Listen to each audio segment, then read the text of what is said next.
ঈদের ছুটিতে সৌদি আরবের রিয়াদ, জেদ্দা, দাম্মাম সহ শহরের বিনোদন কেন্দ্রগুলোতে ভিড় করছেন প্রবাসীরা।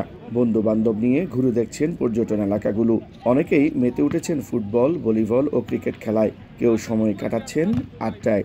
ঈদের এবার অনেকদিন ছুটি পেলাম, তাই ফুতা পার্কে ঘুরতে আসলাম। পরিবার থেকে দূরে আছি, তাই মনকে হালকা করার জন্য পার্কে আসা। দেশের বাইরে করছি, তাদের জন্য এরকম একটা প্লেস আসলে খুবই দরকার। আমরা প্রবাসী একসাথে থাকি, আমরা আসি, ভালো লাগে। যারা প্রবাসী আছে, যারা এখানে একটু ঘোরাঘুরি না করলে মনে হয় না যে আমরা সৌদি আরবে আছি। রাজধানী রিয়াদের boulevard, King Abdul Aziz park, আলোতান, সালাম পার্ক, ফুতা আল হাদিকায় মানুষের ভিড় দেখা যায় দিন-রাত। পার্কের আশেপাশের দোকান ও রেস্তোরাঁয় বেড়েছে বেচাকিনা। দর্শনার্থীদের জন্য বিনোদন কেন্দ্রের অস্থায়ী মঞ্চে আয়োজন করা হয় সাংস্কৃতিক অনুষ্ঠান। সৌদি সরকারের ভিশন 2030 বাস্তবায়নের লক্ষ্যে বিনোদন কেন্দ্রগুলোতে নান্দনিকতার ছোঁয়া লেগেছে। পুরো দমে চলছে নির্মাণ ও সাজসজ্জার কাজ।